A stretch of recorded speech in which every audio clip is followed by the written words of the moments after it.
Halo, perkenalkan nama saya Mario Stephen. Saya bernomor absen 23. Perkenalkan, nama saya Maria Francisca Apriani dari 12 IPA 1, nomor absen 22. Saya Maulida Putri Nur Amalia, nomor absen 24.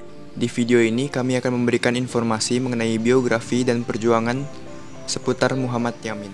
Muhammad Yamin lahir pada tanggal 24 Agustus 1903 di Sawah Lunto, Sumatera Barat. Muhammad Yamin merupakan pahlawan nasional, budayawan, dan aktivis hukum terkenal di Indonesia. Muhammad Yamin memiliki pendidikan yang lengkap. Pendidikannya dimulai ketika ia bersekolah di Hollands Inland School atau HIS. Ia juga mendapat pendidikan di sekolah guru. Muhammad Yamin juga mengenyam pendidikan di Sekolah Menengah Pertanian Bogor, Sekolah Dokter Hewan Bogor, AMS, hingga Sekolah Kehakiman. Muhammad Yamin termasuk salah satu pakar hukum dan juga merupakan penyair terkemuka angkatan pujangga baru.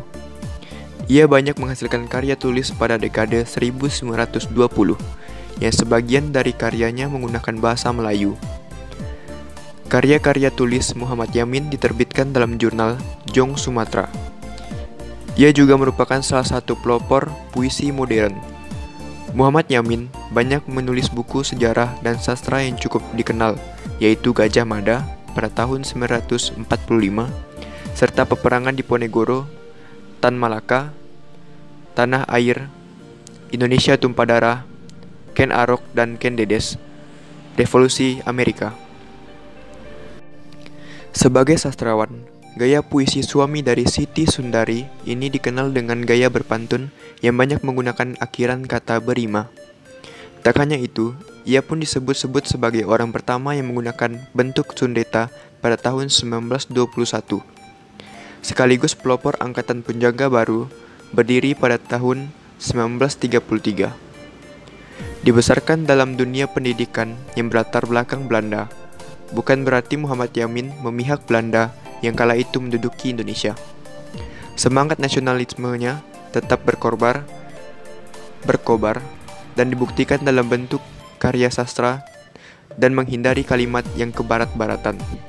Karir Muhammad Yamin dimulai ketika ia diangkat menjadi ketua Jong Sumatera Bon pada tahun 1926 sampai 1928.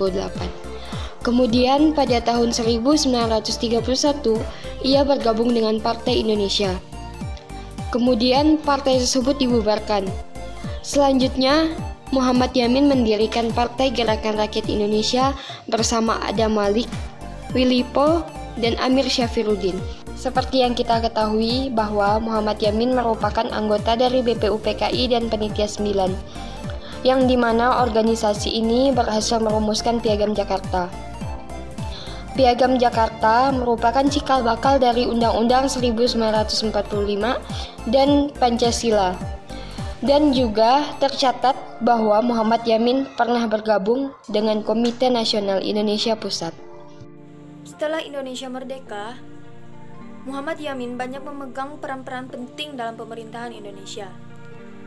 Di antaranya, ia menjadi anggota DPR pada tahun 1950, Menteri Kehakiman pada tahun 1951 sampai 1952, Menteri Pengajaran Pendidikan dan Kebudayaan pada tahun 1953 sampai 1955, Menteri Urusan Sosial dan Budaya pada tahun 1959 sampai 1960, Ketua Dewan Perancangan Nasional pada tahun 1962, dan Ketua Dewan Pengawasan IKBN antara pada tahun 1961 hingga 1962. Namun pada tanggal 17 Oktober 1962, Muhammad Yamin dinyatakan meninggal.